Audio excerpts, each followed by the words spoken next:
Hey, what's up YouTube? Dope is Yola here. Welcome back to the channel. Today's gonna be very informational, educational. If you've never seen my channel, I've been doing content for about 12 years now. And on YouTube, I do insane challenges, smoke-offs, wild things, strains, pounds, grows. And I've gotten shadow banned on this app so bad. So I decided to pop in videos like this every once in a while, maybe like once or twice a month, of some educational stuff that's not age restricted. Hopefully it gets on your homepage. If this is not the first time you see me, share this with a homie. Yeah, let me know, did you find this randomly or are you already a fan? So guys, I see a lot of people like, what's the difference of this strain? What's the difference of this? What's that company? What's this law mean? And there's so many things in the industry to go over, but one thing that I find people asking over and over, what's the difference of resin and rosin? What do you mean ice hash rosin, flower rosin? What's the difference between BHO? What's CRC? I did a little more research too, just to dial it in, to pass it on to the masses. I don't know everything. I don't know every scientific term. I don't grow. I don't make concentrates. That's not what I do. I could sit here and have my homie come in that's a scientist and give us a bunch of words that we have to look up. Or you can watch this video, and by the end of this video, you're gonna know every single type of concentrate, what it is, how it's made, what it's from, everything. So this is like the little playbook. Do you know the rules of football? Well, here's the basics. If you're a novice, if you're a beginner, it's okay. I was too. The other person sitting next to you that made fun of you for not knowing this stuff also didn't know this stuff to begin with. So don't feel bad. If you have friends that don't know, educate them. If you can't educate them, send them this video. First up is my absolute favorite type of concentrate. I could dab it all day. I can dab it all day and get narcotic. Straight slumped. I don't know what it is. I can smoke an ounce. I'm pretty high. I can smoke 3 grams of hash. I'm pretty high. When it comes to my favorite, ice hash, okay? Ice water hash, full melt, bubble hash. Bubble hash is cool. And yes, it's on the long lines of the same thing, but when I'm talking about ice water hash, I'm talking about the full melt, that stuff that turns into a little flag that you can see through. I absolutely love tasting the strain and a little bit of earth in there. Like a little bit of like, oh, that was from the ground, that's from the earth. I love it. So basically like mesh bags or bubble bags has a bunch of layers. At the top, okay, you can see through it, but there's layers in it. So there's little compartments. Ice water hash, like 159 micron. 70 micron. 70 is just bigger holes and they get smaller as they go down. The only thing that can make it through that last level is the trichomes. The little sticky stuff on the plant, that little shiny stuff, for those who don't know, that's the trichomes, the heads. That's what you want. That's what gets you high. The rest of it is what? Plant material. It's plant matter. So the plant matter can probably only make it through this level. And then down here is a little more smaller plant matter with the trichomes. And then down here, only the trichomes can get through. So what you do is you scrape that up, kind of like keif, not almost the same. It's kind of like the same concept, different technique. Have you ever heard people say solventless? There's no solvents in this. It's solventless. There's only water, ice, and time. There's no chemical, there's no outside force, there's no nothing. So once it gets through all the bags, you get down to the layer, all that weed is stuck at the top, all that trichomes in the bottom, you scrape it up. That's how you collect it. That is ice water hash. That is how you make it. Bubble hash, like I said, mesh bags, bubble bags, it's in the same realm. Bubble hash that I've tried, like when I was in Amsterdam, very dark, looked like, or some of it was blonde, kind of looked like Tootsie Rolls. The candies you get on Halloween, it looked like a brick of Tootsie Roll. I've had ice water hash where it is just transparent goop. I just want to explain to you how the quick way of how you make it and the difference between ice water hash and ice hash rosin. Rosin adds another step, just ice water hash. That's my favorite hash, my favorite concentrate, and that's how you do it. Through the bag. You can do it other ways. The main way that people do it is just how I explained to you, through the bags. Bubble hash. You don't dab it. It will not melt as good. Or if it melts on the nail when you're dabbing, it'll leave a residual like soot behind. Really high grade ice water hash is what some people call full melt. What I call full melt. When I get that hash and I look at the ice hash and I know it's gonna melt like water, that's that full melt. That's what I'm searching for. And up next is my second. I put this in, I didn't go in a particular order. I just happened to put my favorites at the front. Hash rosin, okay? Rosin. You've heard of rosin before, right? Hash rosin, flower rosin. Two very similar things, two way different outcomes. I'm sure you guys have seen rosin before, right? You get some flour, you put it in that machine, the press. For all of you who don't know, you see that yellow oil shooting out of the paper? They're making rosin. So this is what you do.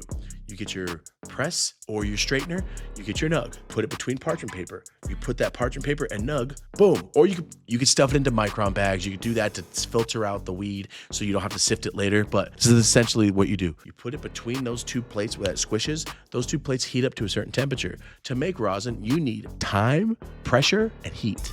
That is all, and flour or hash, but that's all you need to create that. So if you have nugs at home, you can make rosin right now using a hair straightener. It's very simple. Remember how I said on ice hash rosin, how you basically freeze off those trichomes? This, the opposite, you're heating off those trichomes. You want all of that to turn to that gooey liquid, that rosin, and it's gonna squirt right out. It's gonna come out, and then you're gonna be left with like you ever had dried seaweed chips? That's what your nug's gonna look and feel like after, a flat seaweed chip. I personally, when I did it, I would break that chip in half, press it again, and do the second run. It come out a little darker rosin, not taste so good, kind of burnt. I used to still dab it, dude. I don't care. I'm getting every part of the plant back then, dude. But ice hash rosin is a higher form. You know how I said bubble, and then there's full melt? Well, there's flour rosin, and then there's ice hash rosin. I used to smoke a lot of flour rosin with my friend from Hash House. We were squishing rosin at the same time. We started at the same time. We packaged at the same time. We did everything. We started making rosin together. And then one day I went to his house, and I was like, yo, it's Dad. And he goes, I don't really smoke flour rosin anymore. I go, anyway. He goes, no, I'm serious. I'm like, shut up. What are you saying? You don't smoke flour rosin anymore. It's like, this doesn't taste the same. It's like, ice hash rosin is so much better. I'm like, you're being snobby. Shut up. Now I get it. Now I understand. The taste from flour rosin, from the heat and pressure, there's a little bit of planty taste. When it comes to the ice hash rosin, if it's really good ice hash, you just taste the terps. You just taste those trichomes. You don't taste the plant like you would with flour rosin. So there's different grades. Flour rosin, ice hash rosin, yeah. Now you're wondering, how do you make the ice hash rosin? The exact same way. Remember that ice hash that we got earlier for the full melt? You're gonna squish that. That's it. You put it in the little bag, you stuff it full of ice hash, you put it in that same machine, the same exact way you make the flour rosin, different temperatures, boom, you press it, and the temperatures depend on you. Everybody has a different temperature, okay? Some people are like, well, the norm, if you don't want it to burn, well, plants are different. So it's really up to the person making the rosin. Once again, this is solventless. There's no solvents made. There's nothing outside. There's no outside forces. It's just pressure, time, and heat once again. Now there's another subsection called live rosin. So everything you just heard about rosin, except when you do live rosin, it's basically they get the plant, they harvest it, they freeze it, they freeze it in a freezer. They take it right out of the freezer and do the same exact thing, except for some reason they say that like fresh frozen or live rosin tastes better because it's fresher, because the terpenes and trichomes stayed exactly how they were when you got them off the plant. So it's kind of like, well, we're preserving its exact existence as soon as it came off the plant. To me, live rosin, I gotta be honest, man, I do taste the difference. Not enough to me. I think it is a preference. Just for me being honest, dabbing back and forth, different consistencies sometimes. I don't really see the difference too much, but there's another term, guy, called live rosin. You just do the same exact thing, but when the plant has been flash frozen, it's frozen the second it comes off to preserve the terpenes. Now, this is where it gets tricky. We just talked about rosin. Now let's talk about resin, and specifically live resin. You guys ever been to the store? It's like live resin, $60. Live rosin, $80. What the hell? There's a reason for that. For me, it's like going to press juicery and be like, hey, how'd you make that juice? We pressed it. You know, like we didn't add anything to it. It's called pressed juicery. It's straight from it's a fruit. We just juiced it. Versus, hey, I'm gonna go to the store and buy Minute Maid juice. Like, hey, how'd you make it? Well, we start off with some oranges and then we add our stuff into, like, it's different. There's added sugars and there's chemicals, and maybe we got those chemicals out, but the process of getting it out, like, I don't want anything that was touched with chemicals or a solvent. That's the way the weed is. So live rosin, there's no solvents. Live resin, there is solvents. And that solvent usually is butane, all right? There's ethanol, there's a bunch of different ways you can do that, but the main one is butane, closed loop systems or open blasting. You ever heard people say that? Making butane hash oil or blowing up buildings and dying? This is why I'm like, I'll just take the solventless. I'll just take the pressure and heat. If I can make it while watching a show and know I'm not gonna blow up, I'll just take that.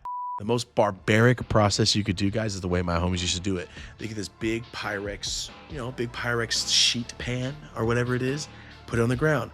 They get their nugs and they put it in this big PVC pipe, all right? Big PVC tube. Stuff the nugs in there. Put enough holes in the top, enough holes in the bottom.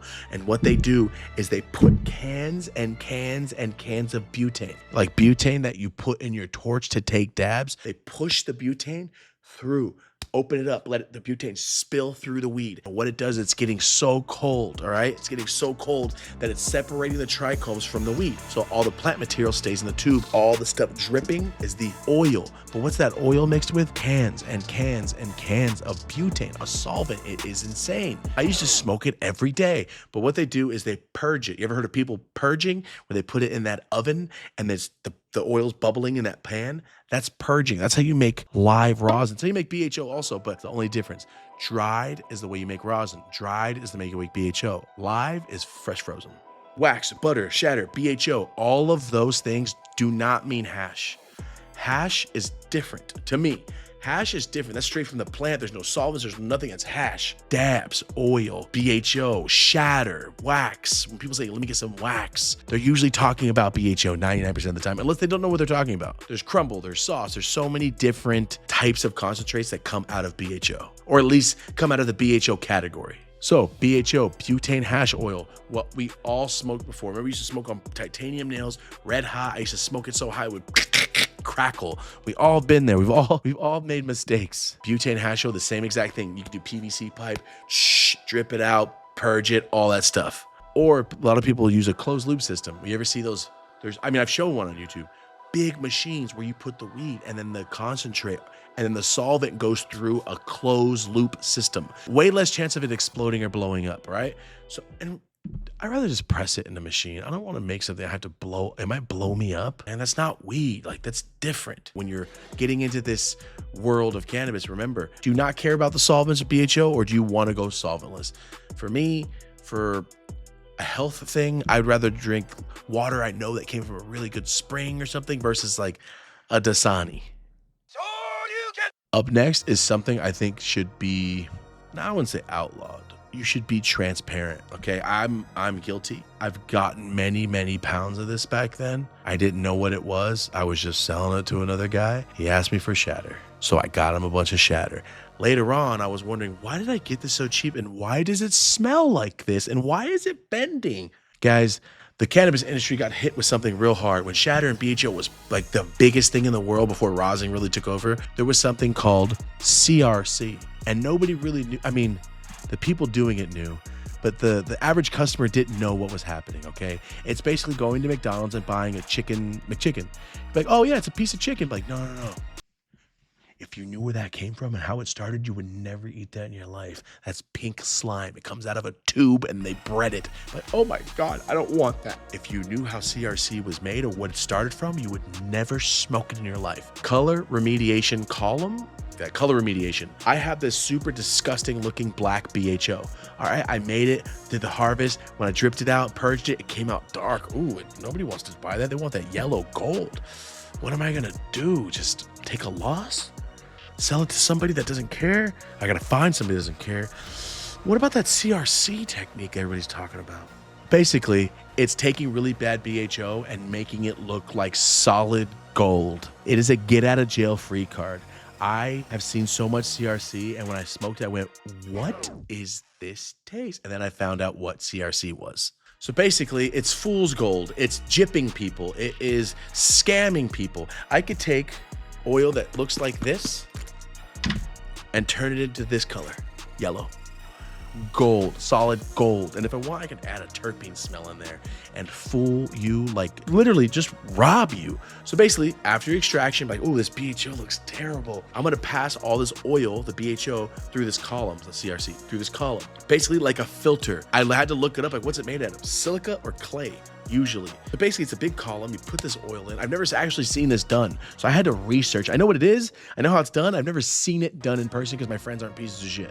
So you go through this little filtering system, and what this machine does is it goes, hey, let me take out the pigments, the fats, the lipids, any impurities. Basically what you should have done when you blasted it. It's like, hey, I dropped all this stuff inside my egg batter. Let's like feed it through a tube and hopefully it gets all the stuff out. All right. I just don't want to have to redo it. I don't want to take a loss. It also strips it down to its bare bones. And what comes out after is clearer than what you had, cleaner looking, lighter colored, more stable looking. It looks like fruit roll up, but it's fake. To me, it's like, sometimes it would smell like nothing. Sometimes it would taste like plastic.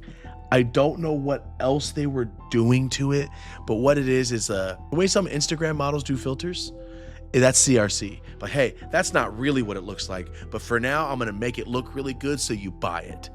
I hate CRC. It's fool's gold. That's all it is. You're taking all the stuff out, the impurities and the color, but you're stripping it down. So it's just like purpleless oil. It's very weird, man. I tried to explain it the best I could. I'm sure there's somebody else on YouTube that explained it, but basically you're turning crap into gold, all right? That's exactly what CRC is. Up next, distillate is how you make pens. If your pen or your vape or your cart does not say live rosin, or anything like that, it is distillate. You have to have like morals when it comes to distillate, because distillate, you could do the same CRC thing. I've seen people turn straight food grade black motor oil into pure gold distillate. Looked at them like, I don't trust it still. I don't like this. You could do that with distillate. That's what it gets iffy with distillate. You have to make sure you have a trusted source and the person's not a terrible person. Distillate, I'm assuming you could probably do the same BHO formula. You know what I mean? Like I've never seen distillate actually made in person. I've only seen like jugs and jugs and jugs of it. I've seen process of it. I've seen it online. I've never seen it in person. So I have to let you know, I haven't watched it or blasted myself. I've blasted, I've made keif, I've made ice hash, I've made rosin, I've made everything else. I've never seen distillate in person. I've never seen CRC done in person. So I have to explain this to you because I am fairly new to the process of it because I haven't done it myself. Same thing though, cannabis extracted with solvents, all right? Let's just say for the sake of argument and the sake of everything, kind of the same BHO standard, all right? Going through the machine, going through a solvent, getting pressed out, and then the oil's heated up and then separated, okay? That you have to heat it up and separate it from the cannabis somehow. So pretty much the same exact process. You're gonna have to purify this somehow and then vacuum purge this. So it's pretty much kind of the same way of BHO. I'm sure there's different steps, but the reason distillate's around is because that THC percentage can be very high, like very high with distillate, because you can dial it in. It's what you make it. And like I said, to get it down to the boiling point, you kind of have to strip it. So it kind of takes the terps away.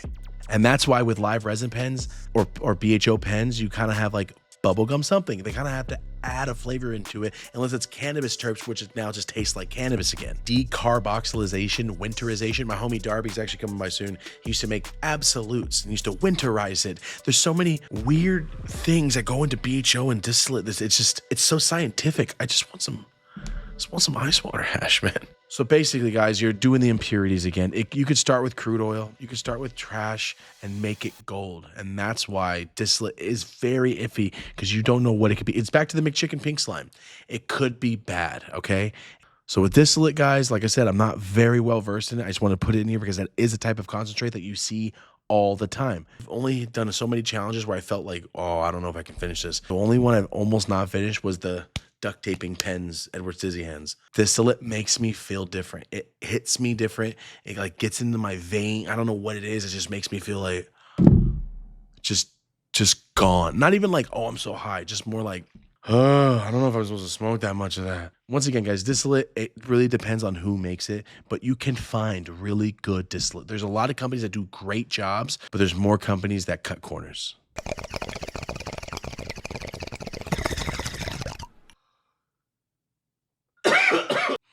Up next, guys, is one that we've probably all done, because if you have a grinder, you've basically done this.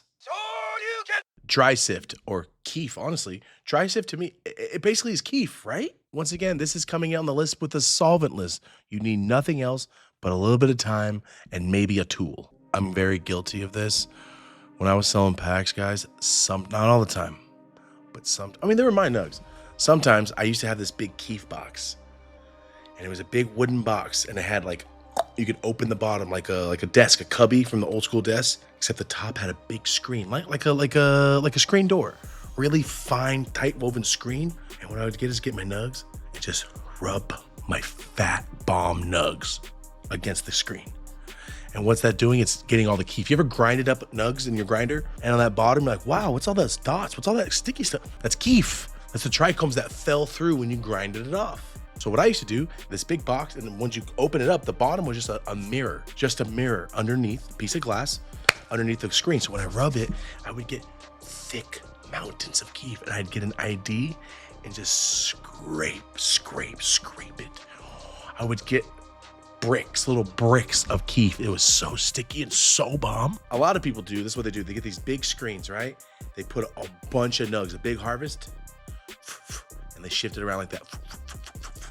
They're shifting it around, and what's going through, you ever see them? It's kind of like when you sprinkle powdered sugar on like a dessert. You know, they have it on that little, they smack that little metal thing and all the powdered sugar falls. It's kind of what you're doing. You're scraping together all these nugs on this screen. At the bottom, you're gonna get a thick layer. Sometimes you'll see them like little bricks. People sell them like little bricks. You open them up and it's just like kind of wetter keif. That's dry sift. That's all this is. Remember earlier with the bubble bags, and I said those bags and those screens have microns. The little microns get smaller. These also have microns. That screen depends on what micron you have, because the smaller the micron, that means that only the heads of the trichomes are coming through. The bigger the micron, there could be some plant material in it, because plant could stay at level 3 versus level 1, only the trichomes get through. So those tiny little resin glands, another term, resin. And we had resin earlier, live resin. Resin glands, the trichomes, the things when you see in a microscope and they look like aliens, you know what I mean? That little ball like jellyfish. Those are trichomes, guys, and that's what gets you high. Okay, I know there's another one called piatella. There's like 3 other ways you can make ethanol extracted this, alcohol extracted that. There's people that do the thumbprints where they put like live resin and rosin together, and they do, not just saying all thumbprints are that, but there's jams, there's the jelly, there's the sauces. I'm not getting into the consistencies. I'm getting into the big categories, the chapter titles, okay? I'm not doing the little stuff in between. When I was in Europe, this was so popular, I couldn't believe it. I'm like, yo, this is the most popular. So where's the rosin? So when I was in Europe, people were heavily on the static. It's called static hash. It's basically like the dry sift, except it has a different technique. Some people says it like keeps the glands of the heads of trichomes intact more because you're not actually pressing and touching it right away. I get it. I do understand that. It's like, here's a bunch of eggs. Let me grab a bunch of them individually and I can stack and hold 10. Or you go like this. Let me get as many as I can. Some might break because you're trying to do it all at once. That's kind of like how I see it. With static, you're using literal static electricity, okay? You ever put your hand over some dirt or something and like some of the stuff lifts up and sticks to your hand? I don't know how that works. People put on gloves and they have like a card or parchment. Anything that can like, I don't know why, but like you have a lot of static electricity. Put your hand or the card over the pile. And as you do, all the lighter plant material, because the resin glands, the trichomes are heavier than the light plant material that got shaved into it. You know what I'm saying? Because it was just getting the trichome heads off. And if it was able to fit through those last microns, it's going to be very, very light. So what it does is you go like this over it. And as you do it, all the plant material will go and stick to your item.